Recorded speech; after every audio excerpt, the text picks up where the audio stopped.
Today, we're unpacking a massive yet surprisingly silent shift in how artificial intelligence actually understands human communication.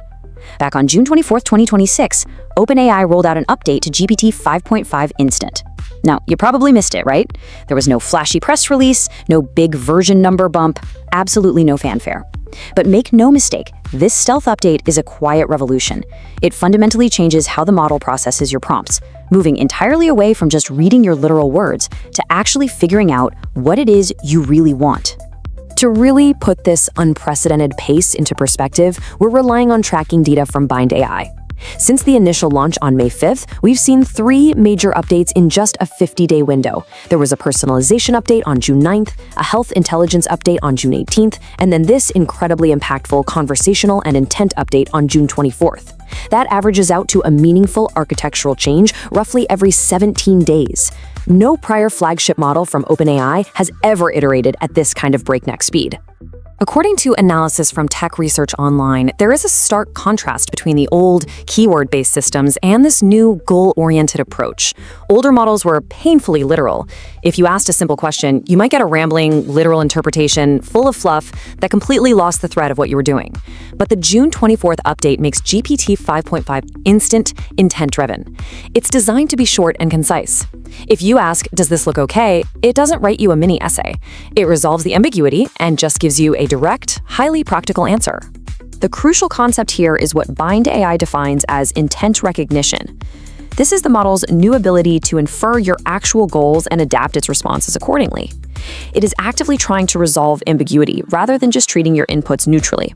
So instead of the AI basically asking, what did you literally say, it's now asking, what are you actually trying to achieve?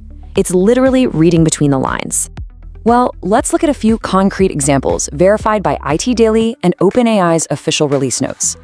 For everyday tasks like shopping or planning a trip, the model now utilizes your location context much more intelligently to recommend local businesses. It can also hold on to multiple complex constraints effortlessly. If you say, find me a vegan restaurant open past 10 p.m. that allows dogs, it retains all of that and clearly explains exactly why its recommendation fits the bill. Plus, for advice on emotionally loaded questions, like say navigating a tricky coworker situation, it actually adjusts its tone to be highly practical, completely skipping that generic lecturing corporate speak we're all so tired of. And for the developers and power users out there, the release notes highlight some massive quality of life upgrades. Say you paste a massive block of code or text, anything over 10,000 characters, the system now automatically converts that into a clean attachment. That is a huge deal because it protects your context window from getting totally cluttered and overwhelmed. We're also seeing brand new Codex app updates on macOS, like a record and replay feature specifically designed to automate those highly repetitive developer workflows. IT Daily breaks down how the AI effectively follows a new 3-step flow now. First, it identifies your underlying goal. Second, it applies your complex constraints. And third, and this is the absolute game changer, it adapts gracefully to pushback. In the past, if you told the AI it was wrong about something, it might stubbornly dig its heels in or throw out a straw man argument.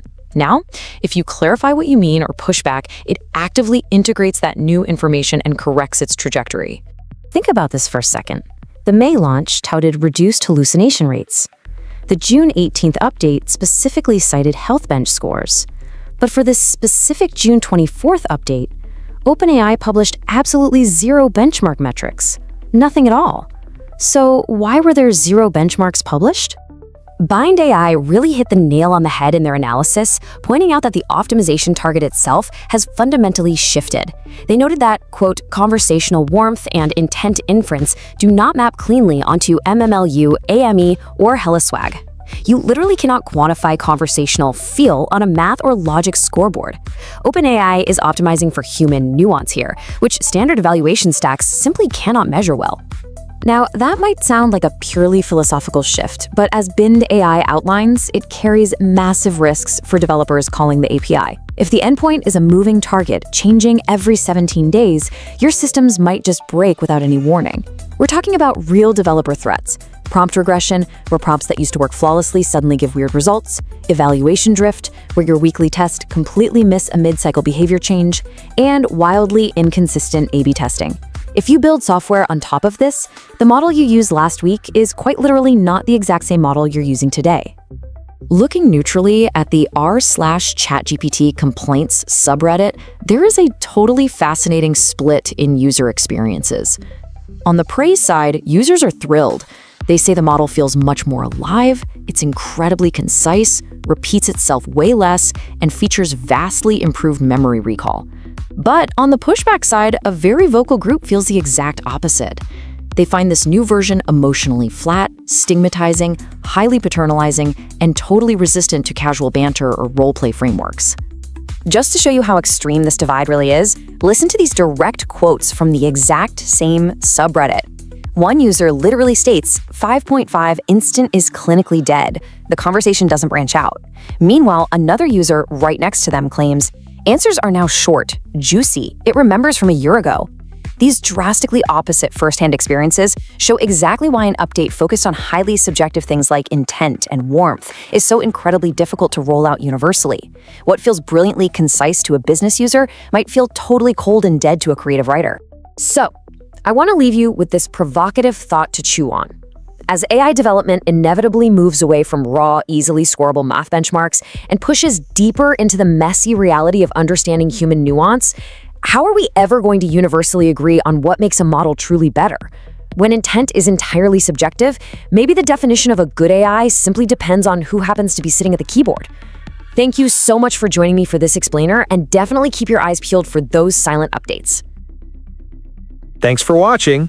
Don't forget to like, subscribe, and share. It really helps the channel grow. See you in the next video.